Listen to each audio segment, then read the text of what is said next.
Question was from Nicole.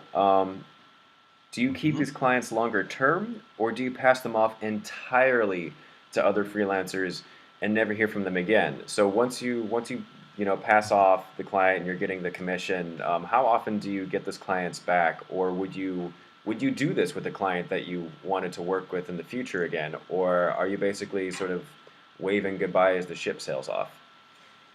Mm, I guess it depends a little on the project and the person. And then again, I just started to do this a couple of months ago. So I don't have this long experience with this project where I have several examples of different situations. But um, I guess it's quite important to maintain a relationship with freelancers because it's just good to know how's it going, how the project is going, if the client is happy, if the freelancer is happy. Because the next time you want to use the same freelancer, you kind of want to know if when the last time you worked with a freelancer, everything went well. Mm-hmm. So from that perspective, it might be a smart idea to do that.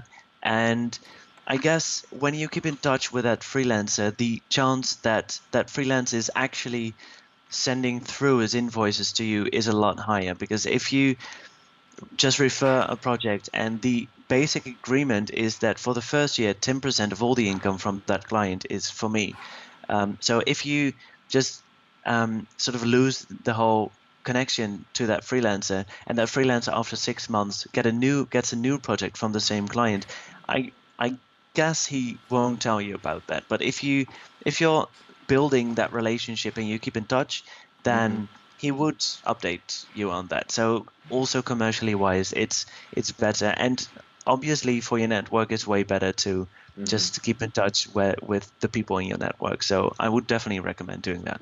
Okay, this actually leads into another question. How do you ensure that a freelancer that you've passed a client onto is going to Mm. send you the invoices? Is it entirely a Yeah. trust-based relationship? Is Yes. okay. Yeah.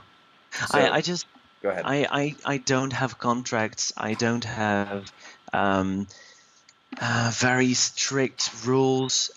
When I started this project, I kind of decided I consider this as a very nice extra bonus on top of my Mm-hmm. general income. And I just like to help other freelancers, and I think it's only fair when they pay me a commission when I actually make sure.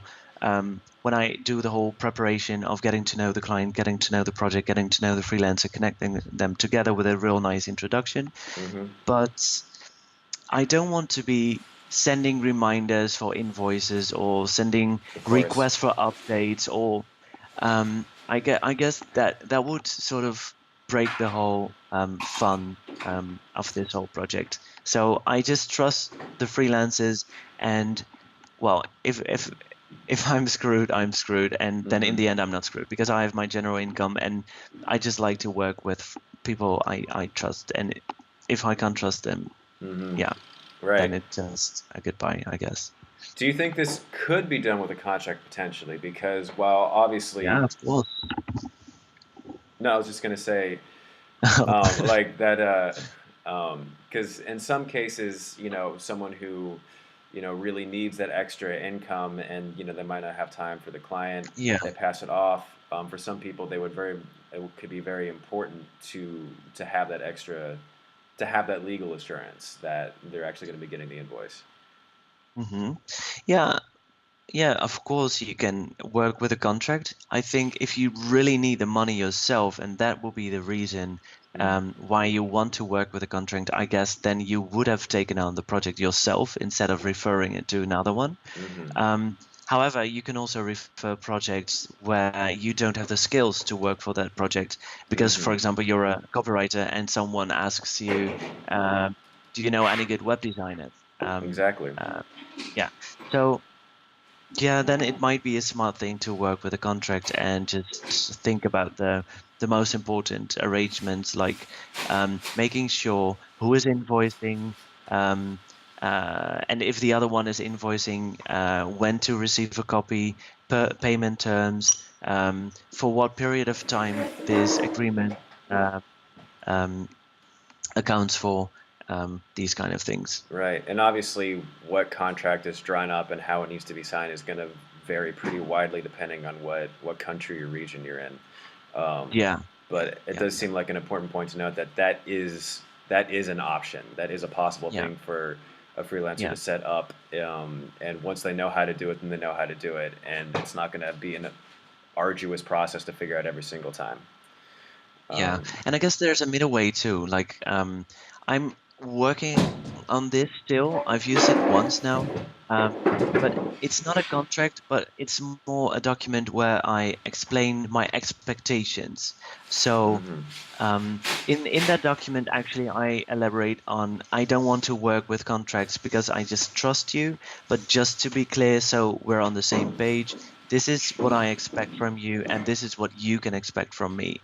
And if the freelancer will break these rules or expectations, then yeah, it just that happens, and that's sad. But there's Mhm. nothing I can do. But I think that will 90% of all the situations that will be the solution, I guess. No, but that's actually a very important point. So it's not just a verbal conversation that you have with the freelancer.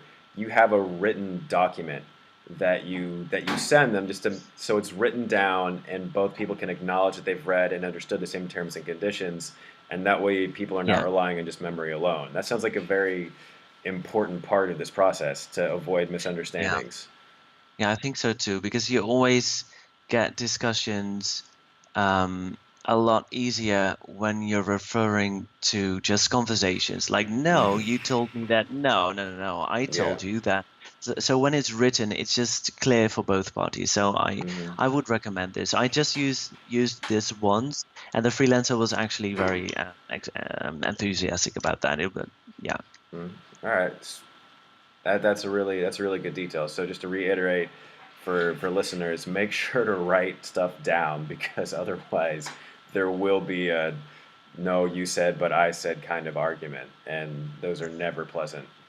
yeah, yeah. Like, for example, we're Skyping now, and you Mm. just froze, or I just froze, so I didn't hear what you said, you didn't Hmm. hear what I said. So Yeah. there's misunderstanding very easily. All right. Excellent. Moving on to the next question.